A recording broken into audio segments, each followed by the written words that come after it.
আমি মানুষের পরিবর্তন চাই, আমি মানুষকে ফেরাইতে চাই, আমি আল্লাহর বান্দার জীবনের সৌন্দর্য চাই। আমি চাই মুসলমানের ছেলেরা ফিরবে, মুসলমানের জওয়ানরা ফিরবে, মুসলমান আল্লাহর দিকে ফিরবে। আমার যদি এটা সিদ্ধান্ত হয়, তো এই সিদ্ধান্তের উপরে আমাকে মজবুত থাকতে হবে। লক্ষ্য পানে উদ্দেশ্য মহৎ হইলে, পদ্ধতি সঠিক হইলে, আল্লাহর জন্য হইলে গন্তব্যে পৌঁছবে, গন্তব্যে পৌঁছবে ইনশাআল্লাহ, সফলতা আসবেই।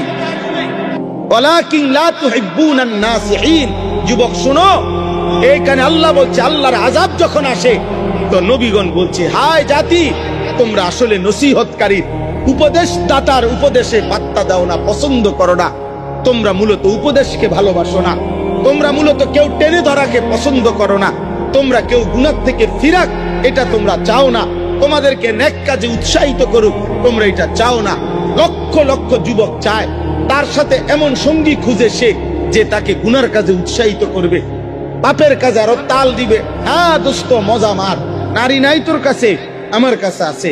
মদের আড্ডা দরকার, আয় আমার সাথে। জুয়ার আড্ডা চিনবি, আমার সাথে আয়। নর্তকী বেশ্যার আড্ডা চিনবি, আমি তোরে দেখাইতেছি। আমার তোর মোবাইলে এমবি নাই, আমার মোবাইলে আছে। দেখ দোস্ত, দোস্তের জন্য যদি উলঙ্গ ছবি না দেখাইতে পারি, দোস্ত হইলাম কি? হ্যাঁ, আমার মোটরসাইকেল তোরে যদি না দিতে পারি, বন্ধু হইলাম কিসের? চল নষ্ট হ, গুনাহ কর। আল্লাহ বলেন, এই নবীগণ বলতেন, ওয়ালাকিন লা তুহিব্বুনান নাসিহিন। হে আমার কওম, আহারে তোমরা তো নসিহতই পছন্দ করো না, উপদেশই পছন্দ করো না। নয়তো বলো না আমি কি পরিমাণ তোমাদেরকে বলেছি, বিনিময়ে আজ কোনো পাত্তা দিলা না আমার কথায়। আজ আযাবের মুখোমুখি হয়ে, আজ ধ্বংস হয়ে গেল, ধ্বংস হয়ে গেল। ফাআখাযাতহুমুর রাজফাতু ফাআসবাহু ফি দারিহিম জাসিমিন। এটা সাংঘাতিক ভাইয়া।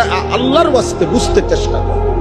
মুসলমানের সন্তান, খোদার কসম বিশ্বাস করো, মোবাইলের এই আসক্তি তোমাদের হিতাহিত জ্ঞান, বিবেক বোধ নষ্ট করে দিচ্ছে, যার কারণে ব্রেনে কাজ করে না। কি বলতেছে এই কথা ধাক্কা দিল, ঢুকতে চায়। মোবাইলের আসক্ত মারাত্মক। বর্তমান পৃথিবীতে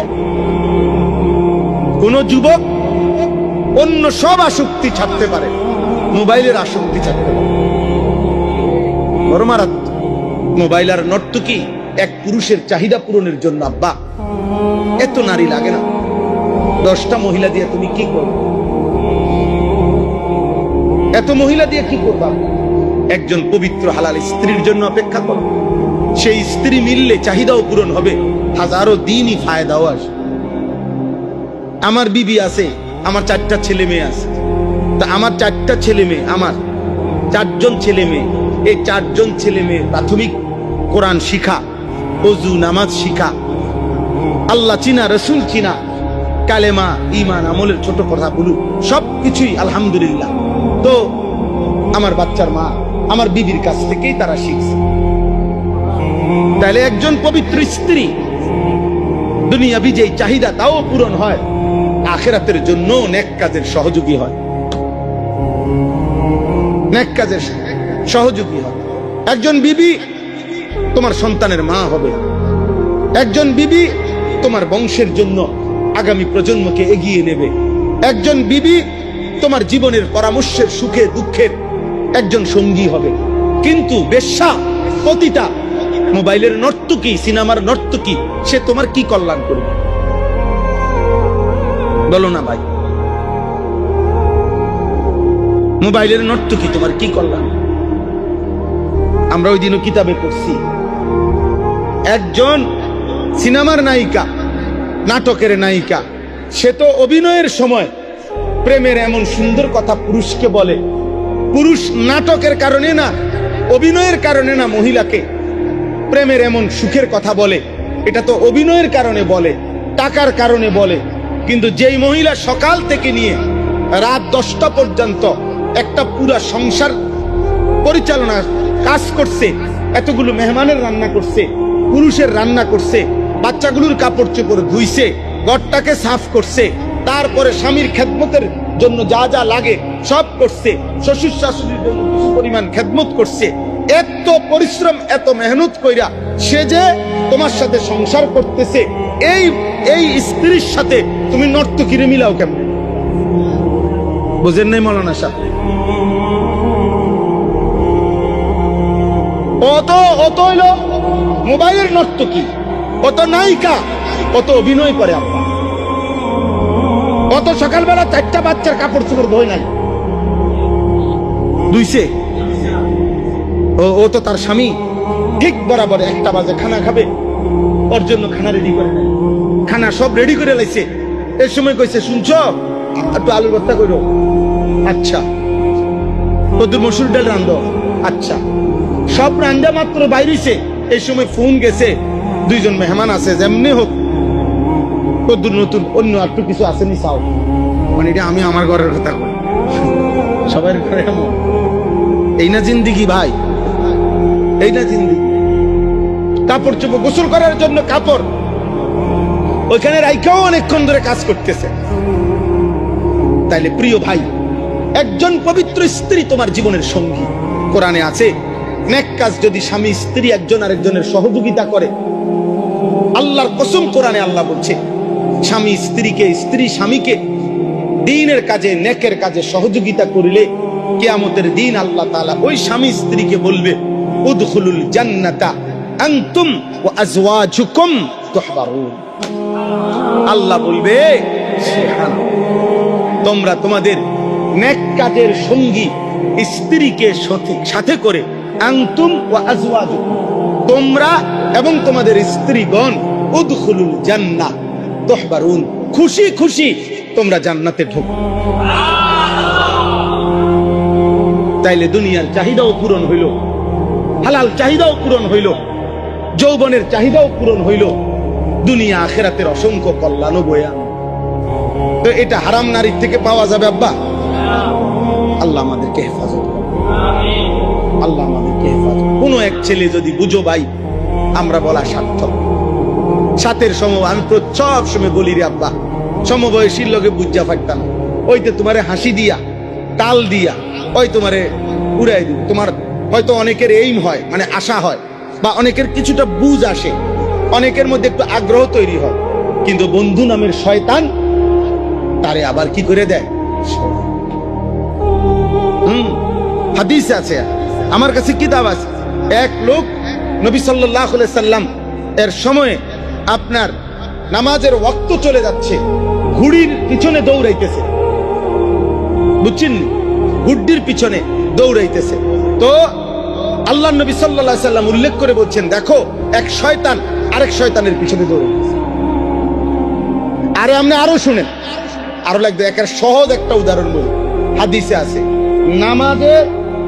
নামাজে যে দাঁড়ায়, তো নামাজি ব্যক্তির সামনে দিয়ে যাওয়ার অনুমতি আসেনি? কথা বলে না ছেলেরা, ভাই তোমরা এটা জানোনি, নামাজি ব্যক্তির সামনে দিয়ে যাওয়ার কি নাই? এটা সবাই জানে এই কথাইটা, একেবারে পরিষ্কার। আমার নিজ চোখে এই হাদিস পড়ছি, মিশকাতে এই হাদিস আছে। আল্লাহ নবী সাল্লাল্লাহু আলাইহি সাল্লাম বলছেন, তোমাদের নামাজের, মানে কমপক্ষে নামাজের সেজদা আমি যেটুকু দেব, আমার এই সেজদা বরাবর এটুকু জায়গার এই সামনে দিয়া কেউ যেন অতিক্রম না করে। নবীজি বলছেন, তুমি তাকে হাত দিয়ে প্রতিহত করো। তো এই শব্দটা বলতে গিয়ে প্রয়োজনে তুমি তার সাথে যুদ্ধ করো, যুদ্ধ অর্থাৎ শক্তভাবে হাত কি করে এমন ভাবে ধরে রাখবা যে প্রয়োজনে যেন যুদ্ধ করতেছে, যে সে যেন কি না হইতে পারে, এখান দিয়ে পার হইতে কোনোভাবে না পারে। বিষয়টা এইভাবে বলার পর আল্লাহ নবী সাল্লাল্লাহু আলাইহি সাল্লাম বললেন, কেননা এই যে অতিক্রম করে ফেললে, যে লোকটা অতিক্রম করে, ফা ইন্নামা হুয়া শাইতানুন, এই শব্দটা রাসূলুল্লাহ সাল্লাল্লাহু আলাইহি সাল্লাম বললেন, কেননা এ হচ্ছে শয়তান। তাহলে যে নামাজি ব্যক্তির সামনে দিয়ে পার হয়ে যাইতেছে, তারে নবী যদি বলে শয়তান, তো যে আরেকটা যুবককে উলঙ্গ ছবি দেখায়, নর্তকী দেখায়, জিনার ব্যভিচারের আড্ডায় নিয়ে যায়, হারাম খেলাধুলায় নিয়ে যায়, এটা কত নম্বর শয়তান? এটা শায়াতিন আল জিন, শায়াতিন আল ইনস ওয়াল জিন, এটা মানুষ শয়তান, ওইটা জিন শয়তান। ইবলিস হলো জিন শয়তান, আর এটা হলো কি শয়তান? আল্লাহ আমাদেরকে হেফাজত করে। অতএব কষ্ট হইল গরমের মধ্যে, আপনারা মনোযোগ দিয়ে পড়ছেন, এই জন্য বললাম আমগো ফিকির এটা।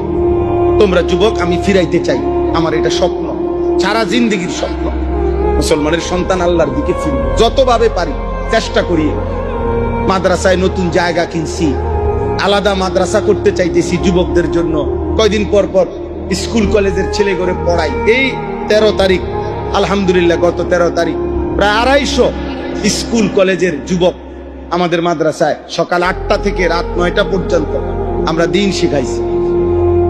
গত বছর প্রায় 1550 থেকে 1600 ছেলে 2025 সালে আমরা উযু, নামাজ, সূরা, কেরাত, দোয়া, কালাম আমাদের মাদ্রাসায় শিখাইছি। আগামী রবিবার আলহামদুলিল্লাহ প্রথমবারের মতো হাটহাজারী, চট্টগ্রাম হাটহাজারী মাদ্রাসার পাশে হাটহাজারী হুজুর রহমতুল্লাহ আলাইহি, শেখুল ইসলাম আল্লামা আহমদ শফি রহমতুল্লাহ আলাইহি খাস খাদেম ছিল শফি ভাই, শফি বদ্দা কয় জানেন, উনার মাদ্রাসায় আমাদের এই রবিবারে জোহর থেকে এশা পর্যন্ত কিশোর যুব এই তারবিয়াতি কোর্স স্কুল কলেজের ছেলেদের জন্য। আমার শায়েখ আল্লামা মুফতি মুশতাকুর নবী সাহেব থাকবে, আমিও যাব। আমাদের চট্টগ্রামের আরেকজন ভালো ওয়াইজ আলেম আছে হযরত মাওলানা আব্দুল্লাহ মারুফ, উনি থাকবেন। নওজোয়ান ছেলেদের জন্য সারা দেশে আমরা করতে চাচ্ছি, কখনো একদিন, কোথাও 3 দিন, যেখানে যেটুক সময় হয়। ধীরে ধীরে প্রস্তুতি নিতেছি, ছোট একটা বই সিলেবাস বানাইছি, জীবন যেন সাজে সুন্নার ধাঁচে। এই বইটার নাম ছোট্ট। ফজর ক্যাম্পেইনের কাজ করি, সারা বাংলাদেশে চেষ্টা করি মুসলমানের কিশোর যুবক ছেলে ব্যাপকভাবে ফজরের নামাজের মুসল্লি হবে। প্রিয় ভাই, মনে রাখো, ফজরের মুসল্লি বাড়লে মাহাদির সৈনিক বাড়বে, ফজরের মুসল্লি বাড়লে ইমানের বিজয় কাছাকাছি হবে। আমার কাছে আরবি কিতাব আছে, আল বদরু ফিল হাসসে আলা সালাতিল ফজর। এই কিতাবের মধ্যে স্পষ্ট আছে যে ইহুদিদের বক্তব্য এটা পরিষ্কার, ইহুদিদের, মুসলমানদের ওই কাফেলার হাতে ইহুদিদের চূড়ান্ত পতন হবে, যে কাফেলা জুমা এবং ফজর বরাবর হবে। আল্লাযীনা কানু ফি সালাতিল ফজর কাসালাতিল জুমআ। আমাদের ফজর আর জুমা বরাবর, বলে না ভাই? আমাদের ফজরের মুসল্লি আর জুমার মুসল্লি বরাবর, অর্ধেক অর্ধেক, মানে জুম্মায় যতজন হয় তার অর্ধেক ফজরে হয়। 3 ভাগের 1 ভাগ, 10 ভাগের 1 ভাগ। এই গত শনিবারে আমি আমার শায়েখ আল্লামা মুফতি মুশতাকুর নবী কাসিমি, আমরা 2 জন এক জায়গায় মাহফিলে গেছি। রাত্রে বেলা সারা রাত লাগাইয়া ফজরের ওয়াক্তে একই মসজিদে, একটা রাস্তার পাশের মসজিদে আমি এবং আমার শায়েখ হযরত আমরা গাড়ি থামাইছি ফজরের সময়। আমার গাড়িতে 3 জন, উনার গাড়িতে 3 জন, হযরতের গাড়িতে 6 জন মানুষ আমরা নামছি। মসজিদে ঢুইকা দেখছি, মসজিদে একেবারে কসমে কোরআন সামনে, মসজিদের ভিতরে ঢুইকা দেখছি ফজরের ওয়াক্তে একজন ছেলে নামাজ পড়াইতেছে, ছোট্ট একটা ছেলে, কালা একটা প্যান্ট পরা, তার পরনে এই একটা ফোলা পাঞ্জাবিটা আমার মনে হয় কারোতে আনছে, এটা হেতের পাঞ্জাবি না মনে হয়েছে আর কি, বাকি হেতের হইতে পারে। তো আর পিছনে একটা ছেলে, এই কসম আল্লাহ, শুধু এই 2টা মানুষ ছাড়া পুরা মসজিদ আর একটা লোক। নামাজের পরে জিগাইছি ছেলেটারে, পুরা হালাত শুনছি যে 3 গ্রাম না 3 মৌজার মসজিদ, এটা জামে মসজিদ। 1 মৌজা মানে হলো কয়েকটা গ্রাম মিল্লা, আগের দিনের মৌজা কইতো না। তো যেই মসজিদ যদি একেবারে 3 গ্রামেরও ধরেন না, 1 গ্রামেরও ধরেন না, আরে 20টা বাড়ির ধরেন না, 10 বাড়ির মুসল্লি ধরেন না মসজিদা, তো 2 জন মসজিদে, বাচ্চা বাচ্চা ছেলে 2 জন, বুড়ারা কই, মাঝ বয়সীরা কই, বাকি মুসলমানরা কোথায়?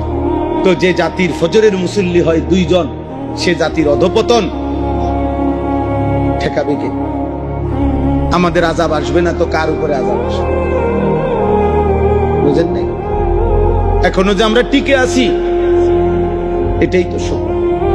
এজন্য মাদ্রাসা সংলগ্ন মসজিদগুলো তো আলহামদুলিল্লাহ তালেবে ইলম কওমি মাদ্রাসায় আলহামদুলিল্লাহ ভরপুর নামাজ পড়ে। কিন্তু বাকি সারা দেশের চিত্র এমন না। বাকি চিত্র কি না এমন। অতএব যুবক ভাই, তোমাদের কাছে অনুরোধ, ফজরের নামাজ পড়ো, বলো ইনশাআল্লাহ। ফজরের মুসল্লি, ফজর ক্যাম্পেইন, এটা আমাদের একটা মেহনত, মানে ফজরের প্রচারণা। সারা দেশে আমরা ফজরের প্রচারণা করি। রাসূলুল্লাহ সাল্লাল্লাহু আলাইহি সাল্লাম বলেন, মান সাল্লা সালাতাস সুবহি ফি ফাহুয়া ফি জিম্মাতিল্লাহ, যে ফজরের নামাজ পড়লো সে নিজেকে আল্লাহর জিম্মায় তুলে দিল, আল্লাহর সুপুর্দে দিয়ে দিল। ওই কিতাবে লিখছে, ইয়া আইয়ুহাশ শাবাব ইন লাম তাস্তাতি আলা নাজর, মানে তুমি যদি ভিন নারী দেখার থেকে নিজেকে হেফাজত করতে না পারো, তাহলে কি সুন্দর উনি লিখছে, ফজরের নামাজ জামাতে পড়ো আর আল্লাহকে বলো, আল্লাহ ফজরের সেজদা দিয়া আমি আমাকে তোমার হাতে তুলে দিলাম, তুমি আমার চোখের হেফাজত করো। এরপর উনি লিখছেন, হে হে ঈমানদার, যদি তোমার রিজিকের পেরেশানিতে থাকো, ফজরের নামাজ পড়ো, ফজরের সেজদা দিয়ে আল্লাহকে বলো, আল্লাহ আমাকে আপনার হাতে তুলে দিলাম, আপনি আমার রিজিকের ব্যবস্থা করে দেন।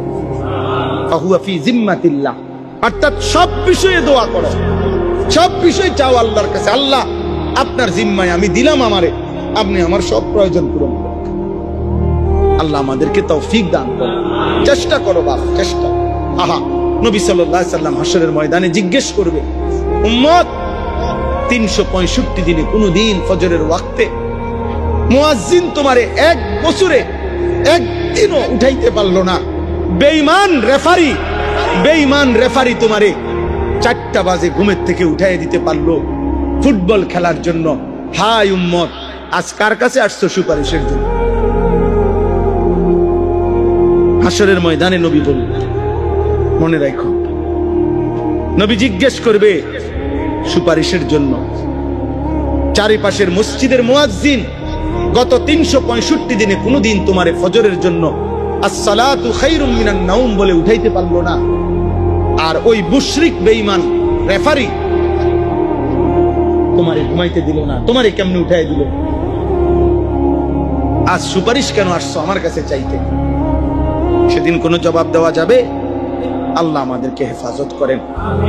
আল্লাহ তাআলা বলেন, এই শেষ তরজমা বলি, আল্লাহ তাআলা বলেন নাফরমান পাপীর দ্বিতীয় চরিত্র, ওয়ালা ইন আযাকনাল ইনসানা মিন্না রাহমাতান সুম্মা নাযা'না মিনহু, লম্বা সময় যখন আমি বেঈমান নাফরমান পাপীকে আমার দয়ায় ভালো রাখি, অতঃপর যদি আমি কিছু সময়ের জন্য তার সুখ আনন্দ, তার উপরে আমার নিয়ামত সরাইয়া ফেলি, মুসিবত দেই, কোন বিপদে মুসিবতে ফেলি, তো আল্লাহ বলেন ইন্নাহু লায়াউসুন কাফুর, সাথে সাথে সে তৎক্ষণাৎ বিপদের প্রথম মুহূর্তেই হতাশ হয়ে যায়, আমি আল্লাহর নাফরমানি শুরু। এতদিন সুখে ছিল, আজ যখন 10 দিন 15 দিন 1 মাস অল্প কিছু সময় যখন তাকে মুসিবত দিলাম, এবার প্রথমেই আমি আল্লাহকে ভুলে গেল, আমি আল্লাহর রহমত থেকে নিরাশ হয়ে গেল। শেষ, আমার আর সম্ভাবনা না। কি একবারে বিশ্বাস করেন, 6টা লাখ টাকা জাগাত মায়ের, আর মনে হয় ব্যবসা কপালে না না, আমার দিয়ে আর হইতো কোমর ভেঙে গেছে, ঠিকই হতাশ, উস আর নাকি আর আল্লাহকে ভুলে, আরে খোদা মুসিবত বুঝি আমারে দেখলে শেষ আর বুঝি মানুষ হইল না, শেষ পর্যন্ত খোদা গজব বুঝি আমার উপরে। আমি একদিন একজনরে কইছিলাম, আমার পরিচিত, মানে উনি কথার প্রসঙ্গে এটা কইছিল, আরে আল্লাহ বিপদ বুঝি শেষ পর্যন্ত আমারে দেখল। পরে আমি বললাম, চাচা আপনি যদি কষ্ট করে কইতেন যে বিপদটা কারে দিলে ভালো হইতো, বিষয়টা আপনি কিন্তু ক্লিয়ার করে কোন, আপনি কিন্তু নাম কোন, আমি দেখি আল্লাহরে, আমি কই কথাটা, আমি বলবো মুনাজাতের মধ্যে, বাকি আপনি কিন্তু নাম রাখিয়া যে মুসিবতটা আপনারে যে দিয়া ভুল হইছে, কারে দিলে ভালো হইতো, এইটা কি আব্দুল কাইয়ুম ভাইরে দিলে ভালো হইতো না, আতর রহমান, আপনি কিন্তু তার নাম রাখো। আমি শুধু হেরে একটু জানামো শুধু, ভাই উনি আপনার নামটা প্রস্তাব দিছে, আমি কুদুর আল্লাহরে কইতাম, দেখবেন আপনার কেমন টাঙ্গাইয়া ফিরে।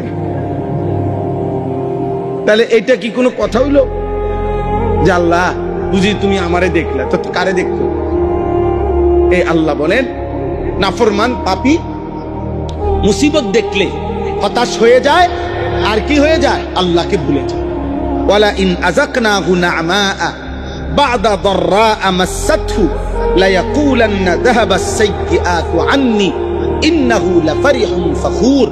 3 নম্বর আয়াত আল্লাহ বলেন নাফরমানের তৃতীয় আচরণ, বেঈমান নাফরমান পাপী যখন আমি আবার পুনরায় তার দুঃখ বেদনা যন্ত্রণা পেরেশানি বিপদ মুসিবত অ্যাক্সিডেন্ট দুর্ঘটনা অসুস্থতা সরিয়ে ফেলি, আবার যখন সুখ দেই, এইবার সুখের প্রথম মুহূর্তেই সে লোকের সম্মুখে বলে যাহাবাস সাইয়্যাতু আন্নী, কি ভাই আপনার যে কয়দিন দেখলাম না, আরে কইও না, একটা বেশি পেরেশানিতে ছিলাম গত 15টা দিন, এখন হুঁশা ছিল না, জুতা পর্যন্ত পরিবার টাইম পাইছি না, এত বিপদ গেছে আমার অনেকগুলো, এখন মোটামুটি সব ক্লিয়ার করে লাইছি, এখন আর আগের কোনো অসুবিধা নাই, শেষ। এখন আবার পুনরায় উল্লাস, আল্লাহ বলতেছে পুনরায় আবার ফুর্তি, পুনরায় আবার অহংকার। একজনকে জিজ্ঞাসা করছি কি অবস্থা এখন, এই কয়দিন আগে হুজুরে মোটামুটি একটু অসুবিধা আসছিলাম, প্রথম গুছাই লইছি, তারার লগে গুছাই লইছি, মানে আগে জাগর উপরে জুলুম করছে, এখন তাগর লগে জুলুম করছে। হ্যাঁ, এটাই বুঝাইছে, আমি চিনি আর কি, মানে অর্থাৎ সে আগে যাদের উপরে জুলুম করছিল তারারে আবার এখন মিল করে লইছে, বুঝে যে এখন আগে তো আমি সামনে থাকতাম তুমি পিছে থাকতা, এখন তুমি সামনে থাকবা আমি পিছে থাকতাম, শুধু এই মোটরসাইকেলের লোকটা আগ পিছে, সিস্টেম আগেরটাই রয়েছে। আল্লাহ আমাদেরকে মাফ করে, যে যাহা বুঝার বুঝছে।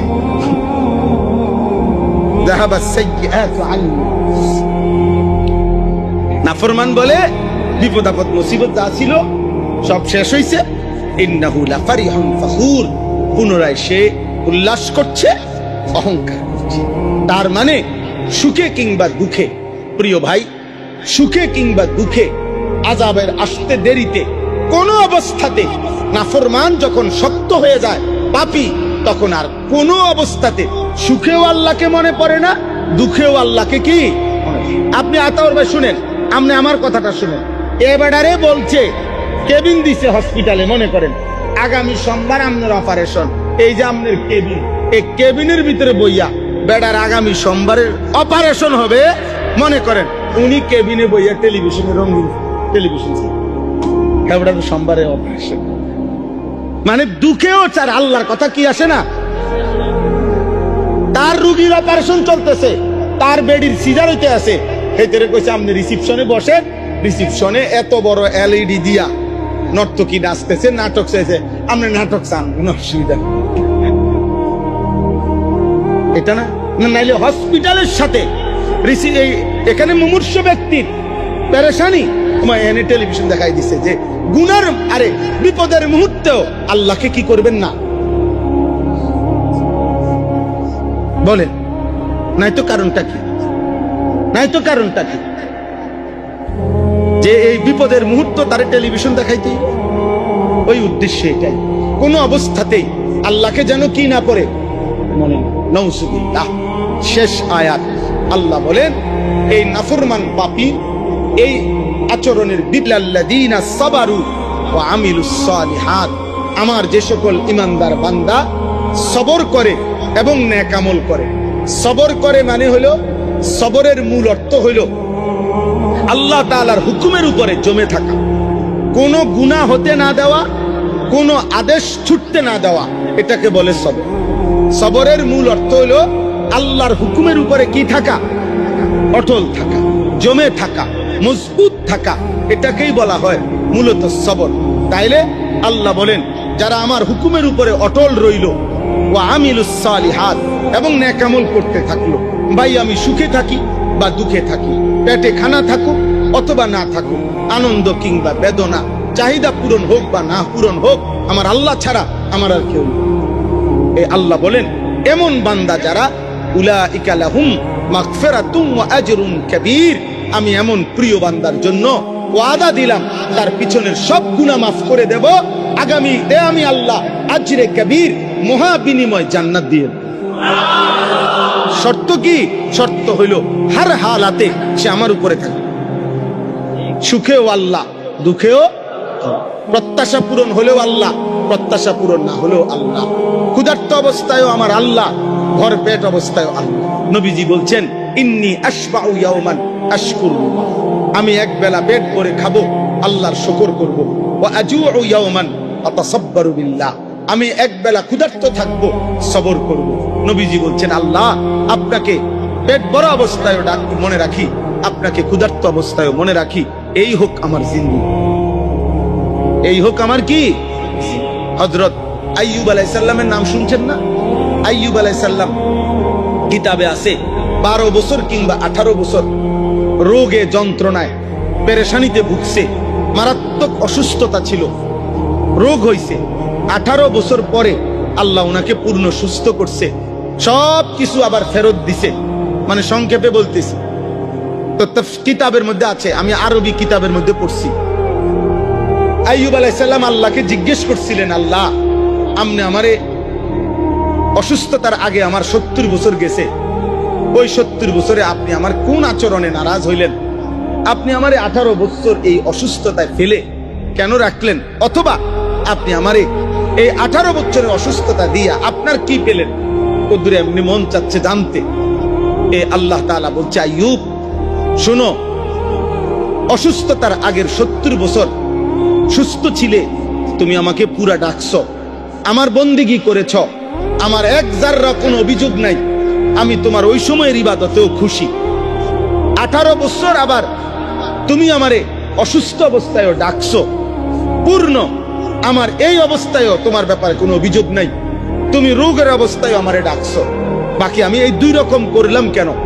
আল্লাহ তাআলা বলেন, আইয়ুব আমার জাতের কসম, 70 বছর সুখের সময় তুমি আমারে যে ডাকছি না, আমার জাতের কসম আইয়ুব 18 বছর বা 12 বছরের রোগের মুহূর্তে, দুঃখ বেদনার রোগ আর যন্ত্রণায় তুমি যখন আমাকে ডাকতা, 70 বছরের ডাকের চাইতেও 18 বছরের বেদনার ডাক আমার কাছে বেশি মজা লাগছে। সুখের ডাকের চাইতে দুঃখের ডাকে আমি মাওলা মজা পাইছি বেশি আইয়ুব। এই জন্য আমি তোমার 18 বছরের কষ্ট দিয়েও পরীক্ষা করছি, দেখি আমার আইয়ুব সুখেও যেমন আমাকে ডাকে, দুঃখেও আমাকে ডাকে।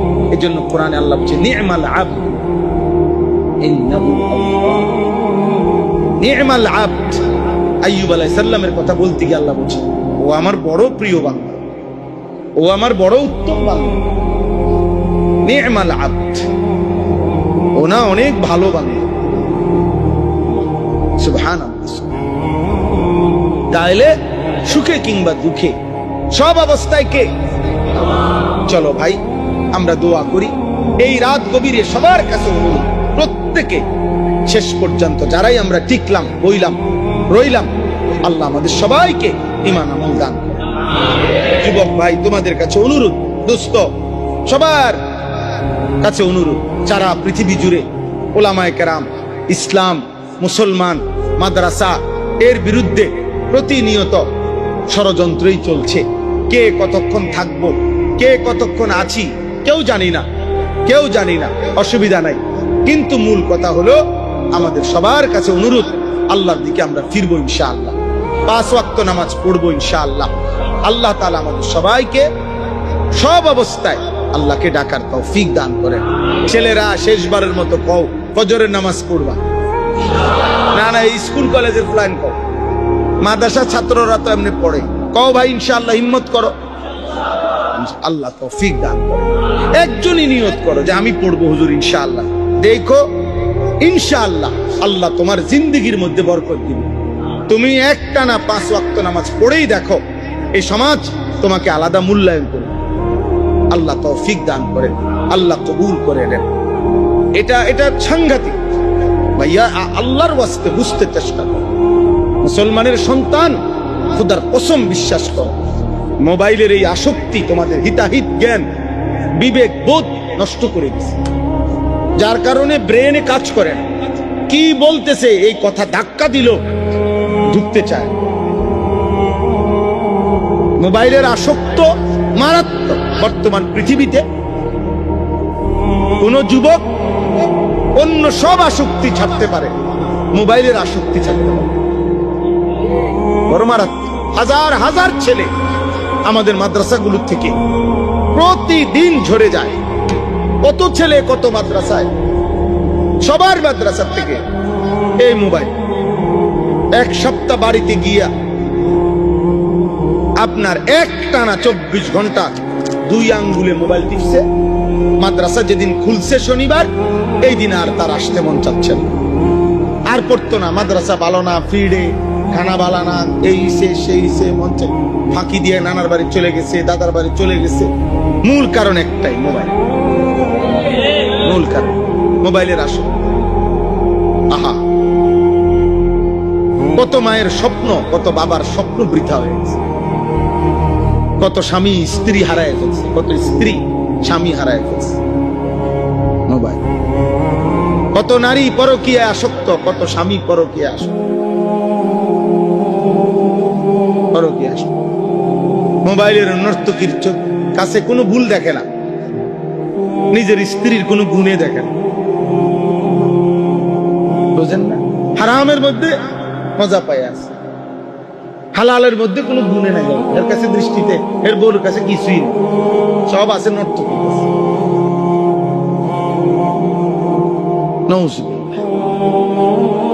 চলো ভাই, ভাবতে শিখো। দেখো তুমি 24 ঘন্টা এমন সুন্দর জীবন, যৌবন, এমন সুস্থতা, এমন সময় এভাবে অনাদরে অবহেলায় চলে যাওয়া, শেষ করে দেওয়া ঠিক না, ঠিক না। আমরা কিতাবের মধ্যে পড়ছি কিমাতুজ জামান ইনদাল উলামা, পৃথিবী বিখ্যাত কিতাব শেখ আব্দুল ফাত্তাহ আবু গুদ্দা রাহমাতুল্লাহ আলাইহি লিখছেন এই কিতাব। যুগে যুগে ওলামা মনীষীদের কাছে সময়ের মূল্য কি ছিল, কদর, সময়ের মূল্য বুঝতেন যারা, এই নামে বাংলা অনুবাদও আছে।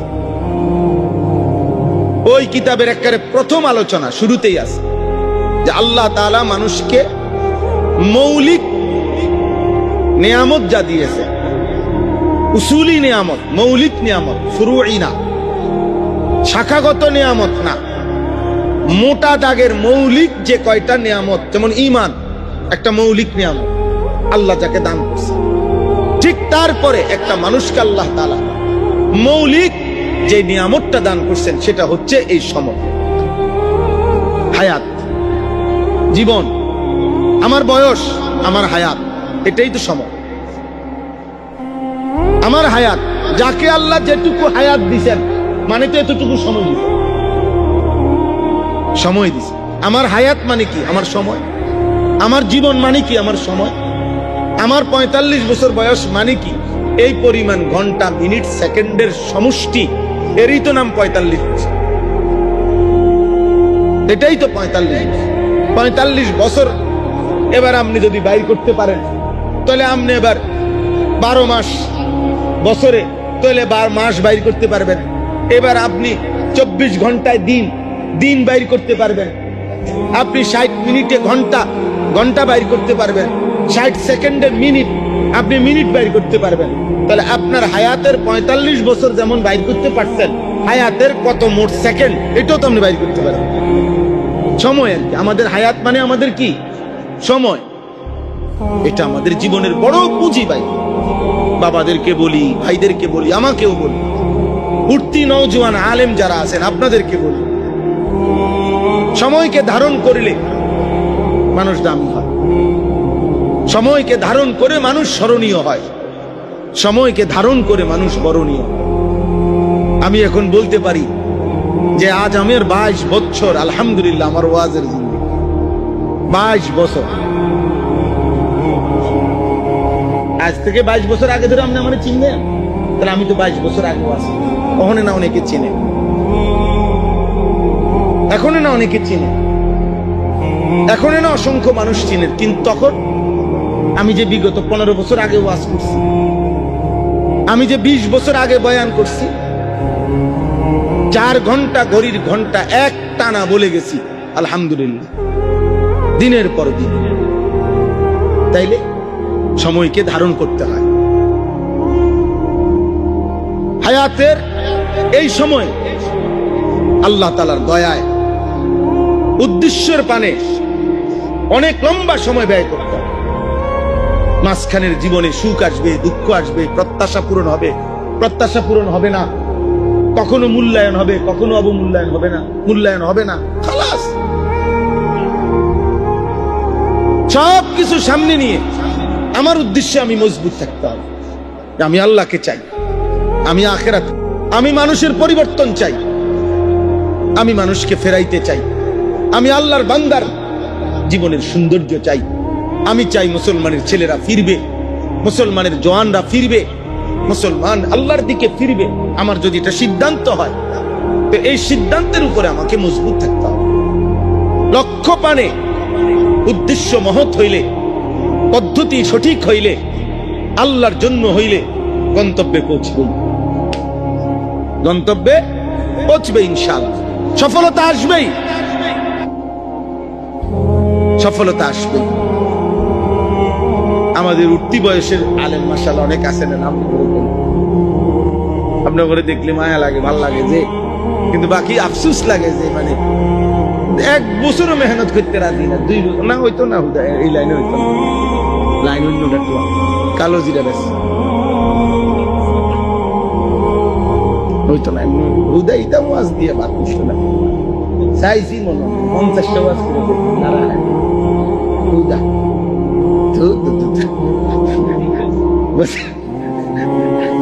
বাদ দে, মধু বেশ না, আমি খারাপ করতেছি আউযুবিল্লাহ। মানে আমি একটু কথার কথা কইলাম, কেউ রাগ হইয়েন না ভাই, মানে এটা বুঝাইতেছি আর কি করে। যদি কেউ ব্যবসায়ী করে করুক, সে কোনো অসুবিধা নেই, কিন্তু ওই যে ঘন ঘন জায়গা বদলান, মানে সিদ্ধান্ত বদলান, আমি এটা বুঝাইছি আর কি। ইস্তেকামত চাই, উদ্দেশ্যের পানে আমার মজবুত সিদ্ধান্ত থাকা চাই। সফলতা আসবে ইনশাআল্লাহ, সফলতা আসবে, কামিয়াবি আসবে। মান জাদ্দা ওয়াজাদা, এত দীর্ঘদিনের প্রবাদ ভুল হইতে পারে না। মান যারা হাসাদা, যে ফসল ফলায় সেই ফসল কাটে। মান জাদ্দা ওয়াজাদা, যে পরিশ্রম করে সেই পেয়ে থাকে। মান তালাবাল উলা সাহারাল লায়ালি, যে বড় হতে চায়, উচ্চ লক্ষ্যে পৌঁছতে চায়, তাকে হাজারো রাত জেগে থাকতে হয়, জেগে থাকতে হয়, অসংখ্য রাত জাগতে হয়, বহু রাত কুরবানি দিতে হয়, বহু সুখ কুরবানি দিতে হয়, বহু আনন্দ কুরবানি দিতে হয়। একদিন সে মঞ্জিলে মকসুদে পৌঁছে যায়। আল্লাহ আমাদেরকে তৌফিক দান করে। এজন্য মেহনত চাই, যথাযথ পন্থায় মেহনত, আল্লাহর সন্তুষ্টির জন্য, দ্বীনের জন্য। জায়গা ঘন ঘন বদলান, ঘন ঘন। বয়স মনে 40 হয়েছে না, দল পাল্টাই লাইছে 3-4টা, মাশাআল্লাহ। কদিন পর পর ডিগবাজি, হ্যাঁ দেখবেন একদিন ঘুম থেকে জায়গায় দেখবেন ডিগবাজি দিতে দিতে আর কোন দল আর নাই, শেষে কেউ আমি দল। নাউজুবিল্লাহ। হ্যাঁ, আমাদের এই ছোট জীবনও আমরা কম বেশি অনেক দেখছি, অনেক দেখছি না। আসলাফ ও আকাবিরের মহান পথে, এটা আপনাদেরকে বললাম না, আমি আমার বলা আমাদেরকে বললাম। 160 বছর দারুল উলুম দেওবন্দের বয়স, 160 বছর। 1866 সনে প্রতিষ্ঠিত হয়েছে দারুল উলুম দেওবন্দ, আমাদের কওমি মাদ্রাসা। আজকে 2026, বরাবর 160 বছর। এই 160 বছরে বহু চড়াই উতরাই, বহু মূল্যায়ন, বহু ষড়যন্ত্র, সব কিছুর মুখোমুখি হয়েও আসলাফ ও আকাবিরের এই মেহনত স্বমহিমায় গোটা পৃথিবীতে এখনো জেগে আছে। আলহামদুলিল্লাহ। আল বারাকাতু মা আকাবিরিকুম, আল খায়রু মা আকাবিরিকুম, ইনদা যিকরিস সালিহিন তানজিলুর রাহমাহ। পূর্বসূরি মহান বুজুর্গদের নাম নিলে সুফিয়ান ইবনে উয়াইনা রাহমাতুল্লাহ আলাইহি বলছেন সালেহীনের নাম নিলে তানজিলুর রাহমা, সেখানে আল্লাহর রহমত নাজিল হয়। ইদানিং এই ফটকা মটকা দুই একজন এদের কথায় আকাবির কি, পূর্বসূরি কি, বুজুর্গ কি, না কিচ্ছু না, তুমি সব বাবা, তুমি মেন, তোমার থেকে শুরু, আশা করা যায় তোমার থেকে শেষ হয়ে যাবে, তোমার থেকে শুরু, তোমার থেকে শেষ হয়ে যাবে। নাউজুবিল্লাহ। আমি অনেক দিন বলছি আলহামদুলিল্লাহ, আমার এক আল্লাহ যদি তৌফিক দেয়, আমি বারবার বলছি আমার জীবনের একটা আশা যে আমার আসলাফ মহান বুজুর্গানে দিনের পিছনে থেকে দিনের কাজ করতে চাই, ভিন্ন নামে ভিন্ন কোনো কিছু দিয়া পরিচিত হতে চাই, ভিন্ন কোনো কিছু নেই, ভিন্ন কোনো নাম নাই, ভিন্ন কোনো তরিকা নাই। তরিকা আমাদের আসলাফের 1450 বছরের চলমান ধারায় আল্লাহর পথে মানুষকে ডাকা, আল্লাহর পথে ডাকা। এখানে আশ্চর্য হবেন, আমি আপনার ঘরে শুনাই একটা জিনিস দেখাই, আপনারাও বাকিরাও বুঝবেন, সবাই বুঝবেন। এখানে আছে সূরা আরাফের মধ্যে 5 জন নবীর ঘটনা আছে। নূহ আলাইহিস সালাম, হুদ আলাইহিস সালাম, সালেহ আলাইহিস সালাম, লূত আলাইহিস সালাম, শুআয়ব আলাইহিস সালাম। এই 5 জন নবী আল্লাহর পক্ষ থেকে 5 জন নবী এই সূরা হুদের মধ্যে আছে। আমি যে সূরার আয়াত পড়ছি, পৃথিবীতে সবচেয়ে বেশি মানুষকে আল্লাহর নবীগণের মধ্যে যারা দাওয়াত দিবেন, আর ওনাদের কওম সর্বোচ্চ নাফরমানি করছে, সীমা লঙ্ঘন করছে, পাপের সীমা লঙ্ঘন করছে। ফলে আল্লাহ তাআলা এই 5 জন নবীর কওমকে চিরতরে ধ্বংস করে দিয়েছে, পুরা জাতি একসাথে শেষ করে দিয়েছে আল্লাহ। এই 5 জন নবী, নূহ আলাইহিস সালাম, হুদ আলাইহিস সালাম, সালেহ আলাইহিস সালাম, লূত আলাইহিস সালাম, শুআয়ব আলাইহিস সালাম। বুঝছেন, এই 5 জন নবীর কওমকে আল্লাহ তাআলা পাপ আর নাফরমানির সীমা লঙ্ঘন করার কারণে আল্লাহর আযাব দিয়ে আল্লাহ একেবারে শেষ করে দিয়েছে। তো ওইখানে আছে, এই সূরাতে আছে, সূরা আরাফেও আছে, সূরা হুদের মধ্যেও আছে 500 জনের ঘটনা। সেখানে আছে প্রত্যেক নবী, 5 জন নবী যখন আল্লাহর আযাব আসতেছিল তখন চোখের পানি ফেলে বলতেছিলেন, ইয়া কওমি উবাল্লিগুকুম রিসালাতি রাব্বি, হায় আমার জাতি, আমি তো তোমাদের কাছে দিবানিশি আল্লাহর কথা পৌঁছাইছিলাম, আমি পৌঁছাইছিলাম আমার জাতি। তোমাদের কি মনে পড়ে, আমি রাত নাই দিন নাই তোমাদের কাছে আল্লাহর কথা পৌঁছাইছি। এই যে দেখেন,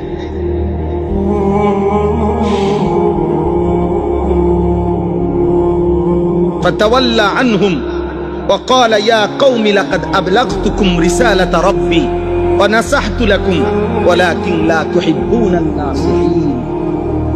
আমি তোমাদেরকে কত উপদেশ দিলাম, ولكن لا تحبون الناصحين।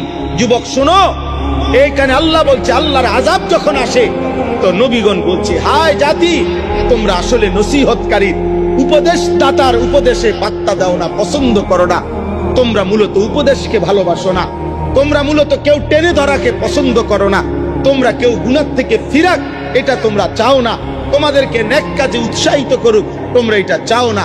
লক্ষ লক্ষ যুবক চায় তার সাথে এমন সঙ্গী খুঁজে সে যে তাকে গুনার কাজে উৎসাহিত করবে, পাপের কাজে আরো তাল দিবে। হ্যাঁ দোস্ত, মজা মার, নারী নাই তোর কাছে, আমার কাছে আছে, মদের আড্ডা দরকার, আয় আমার সাথে, জুয়ার আড্ডা চিনবি, আমার সাথে আয়, নর্তকী বেশ্যার আড্ডা চিনবি, আমি তোরে দেখাইতেছি, আমার তোর মোবাইলে এমবি নাই, আমার মোবাইলে আছে, দেখ দোস্ত, দোস্তের জন্য যদি উলঙ্গ ছবি না দেখাইতে পারি দোস্ত হইলাম কি? হ্যাঁ, আমার মোটরসাইকেল তোরে যদি না দিতে পারি বন্ধু হইলাম কিসের? চল নষ্ট হ, গুনাহ কর। আল্লাহ বলেন, এই নবীগণ বলতেন, ওয়ালাকিন লা তুহিব্বুনান নাসিহিন, হে আমার কওম, আরে তোমরা তো নসিহতই পছন্দ করো না, উপদেশই পছন্দ করো না, নয়তো বলো না আমি কি পরিমাণ তোমাদেরকে বলেছি, বিনিময়ে আজ কোনো পাত্তা দিলা না আমার কথায়, আজ আযাবের মুখোমুখি, আজ ধ্বংস হয়ে গেল, ধ্বংস হয়ে গেল। ফাআখাযাতহুমুর রাজফাতু ফাআসবাহু ফি দারিহিম জাসিমিন।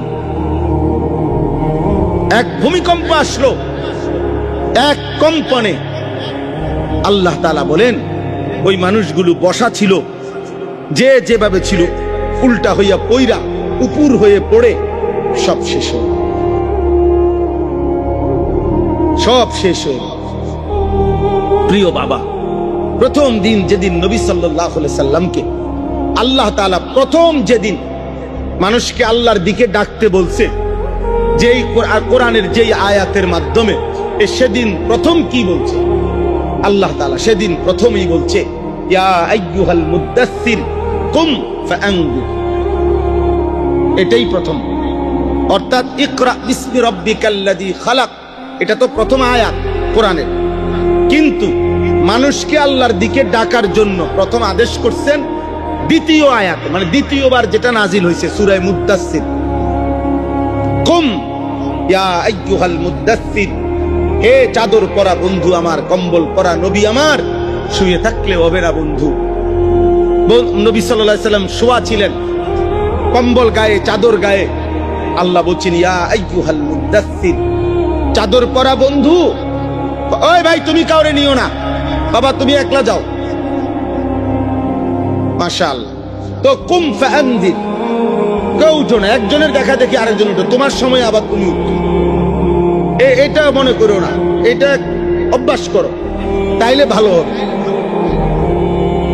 আল্লাহর দিক থেকে সরে যাইবে না, জান যায় যা, কষ্ট হোক, গরমই তো লাগতেছে, আর কি, এর চাইতে বেশি কিছু, এটুকু গরমে মরবে না। আল্লাহ তৌফিক দান করে। তাইলে কি বলতেছিলাম? জি, আল্লাহ বললেন বন্ধু ঘুমাইলে চলবে না, চাদর খুলেন, কম্বল সরান, কুম উঠেন, দাঁড়ান বন্ধু। ফাআনযির, এই প্রথম শব্দ। ফাআনযির, আমার বান্দাদেরকে জাহান্নামের ভয় দেখান, কবরের ভয় দেখান, আযাবের ভয় দেখান, আমি আল্লাহর ভয় দেখান। নবী সাল্লাল্লাহু আলাইহি সাল্লাম মক্কার মানুষদেরকে ডাকছেন। সাফা পাহাড়ের পাশে আবু কুবাইস, সাফা আর জাবালে আবু কুবাইস একসাথে এই পাহাড়ের চূড়ায় দাঁড়িয়ে নবী সাল্লাল্লাহু আলাইহি সাল্লাম তার কওমের লোকদেরকে ডাকছেন। কুরাইশের লোকেরা একত্রিত হয়েছে।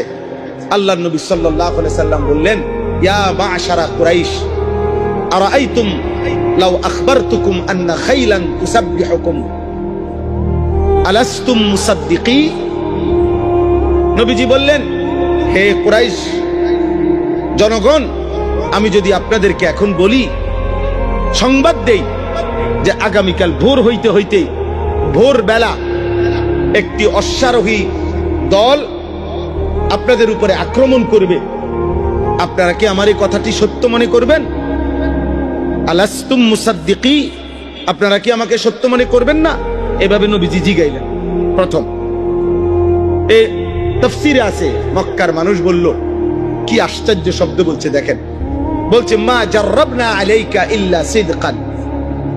মুহাম্মদ, গত 40 বছরে তোমার ব্যাপারে সত্য ছাড়া মিথ্যা বলার কোনো অভিজ্ঞতা আমাদের কারো নাই।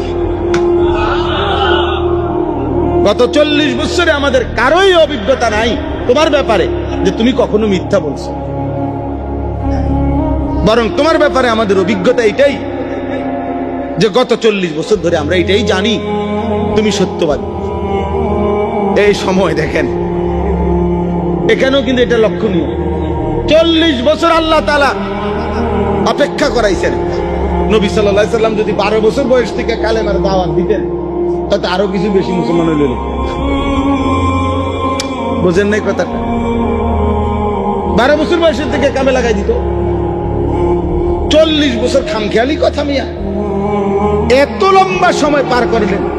40 বছর আমাদের খতিবে আজম, মুনাজিরে জামান, আমাদের গর্ভের ধন, আমাদের অহংকার, আমাদের বাংলাদেশ না সারা পৃথিবীর রত্ন আল্লামা নুরুল ইসলাম অলিপুরি দামাত বারাকাতুহুল আলিয়া, হযরতের জবানে আমি শুনছি বিগত 40 বছর ছিল আল্লাহ তাআলা নবী সাল্লাল্লাহু আলাইহি ওয়াসাল্লামের নবুয়তের দলিল হিসাবে আল্লাহ তাআলা রেডি করছেন 40 বছর বয়সে যিনি যখন দাবি করছেন আমি নবী, এবার যেন পৃথিবীবাসী এক নজরে তাকাইছে, আচ্ছা দেখি কেমন লোক নবী হইল। আল্লাহ তাআলা বললেন, দেখো পৃথিবীবাসী বিগত 40 বছর তার দেখো কোন জায়গায় 1 সেকেন্ডের একটা দাগ বসাইতে পারবা এমন একটা স্পট, এমন একটা কালো চিহ্ন তার জীবনে।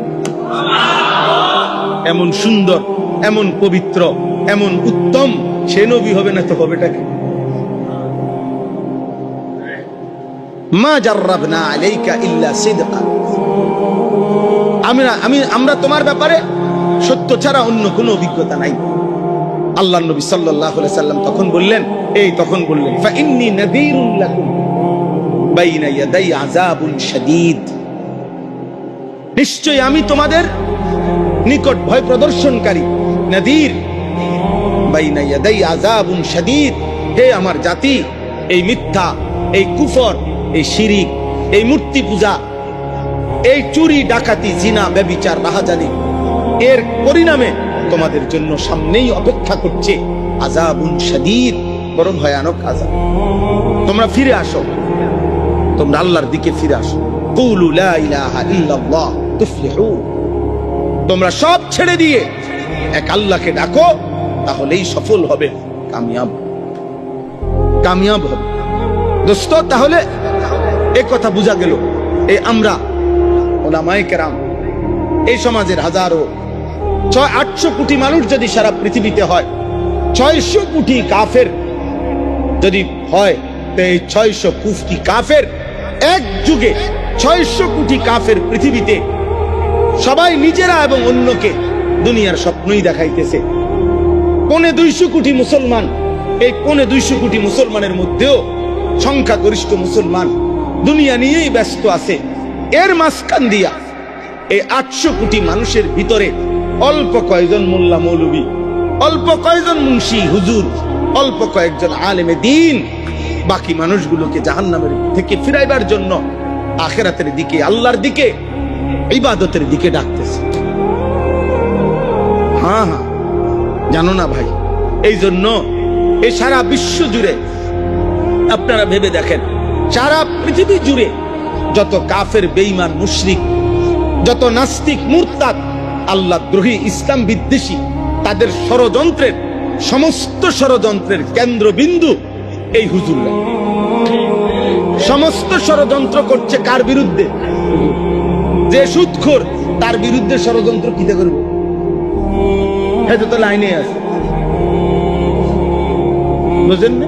যে ঘুষখোর, তার বিরুদ্ধে কি ষড়যন্ত্র করবো কাফেররা? এটা তো লাইনে আছে।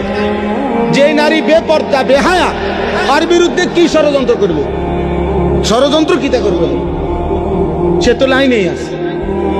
যেই সমস্ত লক্ষ লক্ষ যুবক প্রতিনিয়ত রাত নাই দিন নাই 24 ঘন্টা মোবাইল, নারী, ছবি, অশ্লীলতা, বেহায়াপনা, অসভ্যতার মধ্যে লিপ্ত, ওদের বিরুদ্ধে দুশ্মন কি ষড়যন্ত্র করে? দুশ্মন তো ওদেরকে নিয়েই নিছে ওদের কাছে। আমরা তাদেরকে ফিরাতে চাই।